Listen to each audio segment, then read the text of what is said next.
Hello दोस्तों, exam fast YouTube channel में आप लोगों का स्वागत है। मैं संदीप सर आज आप लोगों का एक बेहतरीन करंट अफेयर्स की क्लासेस लेकर आया हूं जो कि आगामी प्रतियोगी परीक्षाओं के लिए काफ़ी महत्वपूर्ण है।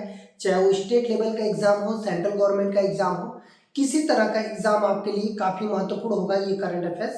आप रेगुलर नोट्स बनाते जाइएगा ताकि आपके करंट अफेयर्स को आसानी से रिविजन करने में काफ़ी आसानी हो सके। ठीक है, चलिए हम लोग आते हैं, आज की बात करते हैं। हाल ही में इसरो द्वारा अंतरिक्ष में मानव मिशन भेजने के लिए उसके साथ कौन सा रोबोट, याद रखिएगा कौन सा रोबोट बनाया गया, मतलब मानव को भेजने के लिए।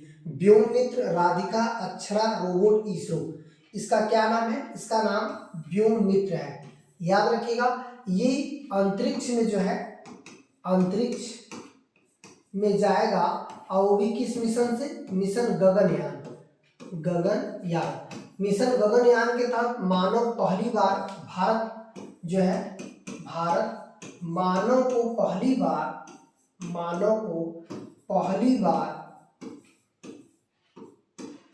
पहली बार अंतरिक्ष में भेजेगा, पहली बार अंतरिक्ष में भेजेगा।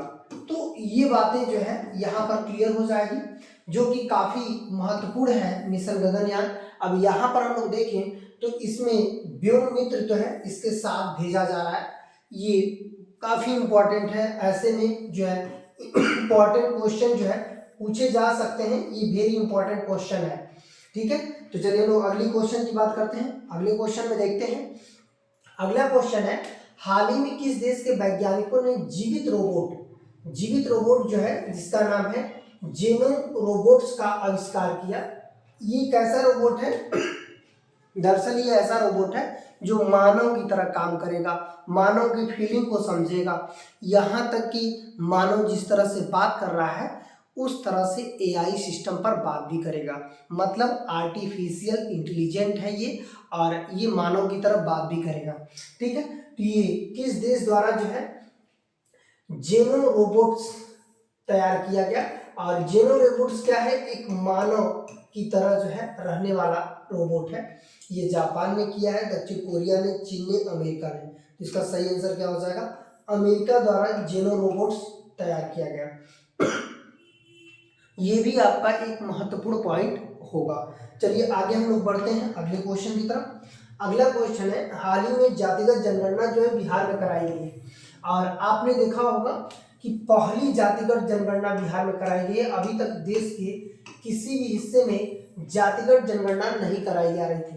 पहला राज्य है जिसने जातिगत पर एक रिपोर्ट दिया था, जिसे हम लोग जातिगत जनगणना कहते हैं। और यदि उस रिपोर्ट के अनुसार ये दे रहा है कि जिसमें सामान्य वर्ग, अभी आपने देखा होगा कि वहां के नीतीश कुमार 75% सीटें आरक्षित करने की भी बात कर रहा है। ऐसा इसलिए क्योंकि उस राज्य में सामान्य वर्ग की संख्या जो है में कमी है अन्य वर्गों की अपेक्षा। 25% सामान्य वर्ग है, 18.5% है, 15.5% है, या 12.5% है। तो सामान्य वर्ग का जो प्रतिशत है वो कितना है अदर वर्गों की अपेक्षा? तो ये हो जाएगा आपका 15.5%। ये काफी महत्वपूर्ण है। इसी वजह से यहाँ जो आरक्षण मुख्यमंत्री जी द्वारा तैयार किया जा रहा है, 75% आरक्षण की बात कर रही है। ठीक है, तो चलिए हम लोग और आगे बढ़ते हैं अगले क्वेश्चन की तरफ। ये बहुत इंपॉर्टेंट सभी क्वेश्चन है। अब आते हैं, विश्व पोलियो दिवस जो है कब मनाया जाता है? ये बार बार पूछता है विश्व पोलियो दिवस करके। याद रखिएगा अक्टूबर में दो ऐसे डेट हैं जो बार बार पूछता है। एक 31 अक्टूबर है, इस पर भी क्वेश्चन एग्जाम में हमेशा पूछे जाते हैं। एक जो है आपका इसका आंसर हो जाएगा पोलियो दिवस।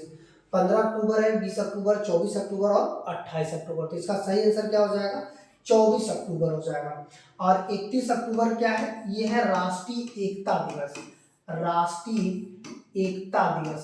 तो यहाँ पर देखिए इससे भी क्वेश्चन दे सकता है कि राष्ट्रीय एकता दिवस जो है ये कब मनाया जाता है? तो ये क्या हो जाएगा? 31। ये किसके जो है द्वारा, किस महापुरुष के संबंध में मनाया जाता है? तो ये हो जाएंगे सरदार पटेल। ये सरदार पटेल के जो है पुण्यतिथि को लेकर के मनाया जाता है। तो यहाँ पर हम लोग यहाँ से कह सकते हैं वल्लभ भाई पटेल की बात कर सकते हैं, जहाँ पे राष्ट्रीय एकता दिवस मनाया जाता है। अब क्लियर हो गया? आपके एग्जाम में ये दोनों डेट का क्वेश्चन हमेशा पूछता रहता है। तो चलिए और आगे बढ़ते हैं अगले क्वेश्चन की तरफ।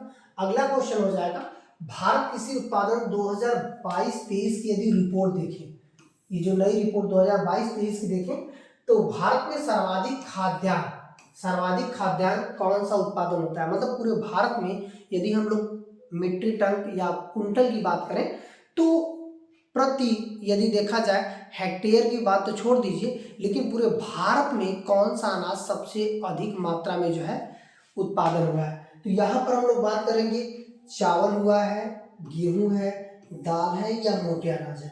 तो याद रखिएगा, पहले पर हो जाएगा चावल, मतलब सबसे ज़्यादा, सेकंड पे हो जाएगा गेहूं, भारत में दूसरा सबसे ज़्यादा खाद्यान्न गेहूं का हो गया, तीसरे पे हो जाएगा मोटे अनाज और चौथे पे हो जाएगा आपका दालें। ठीक है, तो यहाँ पर सही आंसर क्या हो जाएगा?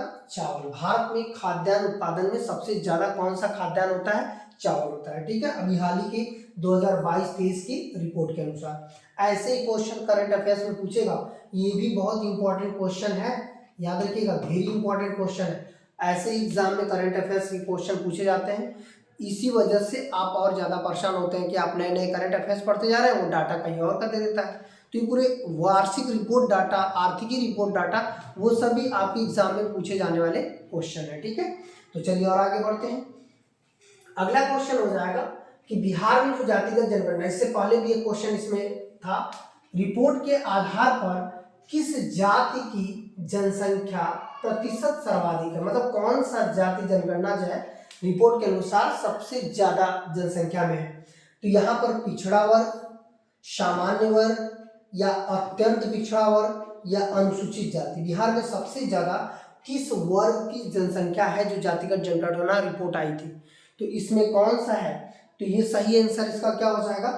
अत्यंत पिछड़ा वर्ग। याद रखिएगा, अत्यंत पिछड़ा वर्ग का जो संख्या है वो सबसे ज्यादा है, लगभग कह सकते हैं कि 37% के आसपास है। फिर आपका पिछड़ा वर्ग है सेकंड पे, ये देखिए, फर्स्ट पर ये है, सेकंड पे ये है, थर्ड पर ये है, और ये आपका 15.5%, सबसे कम वहां पे सामान्य वर्ग की जनसंख्या है। ठीक है, तो ऐसे में आपका अत्यंत पिछड़ा वर्ग आपका क्वेश्चन का आंसर बन जाएगा। ठीक है, तो ये आपकी जो है आज की करंट अफेयर्स थे, जो कि काफी महत्वपूर्ण करंट अफेयर्स का एक कलेक्शन था, जो आपके आगामी प्रतियोगी परीक्षाएं कोई भी हो, आपको आसानी से इसी में से पूछा जाएगा।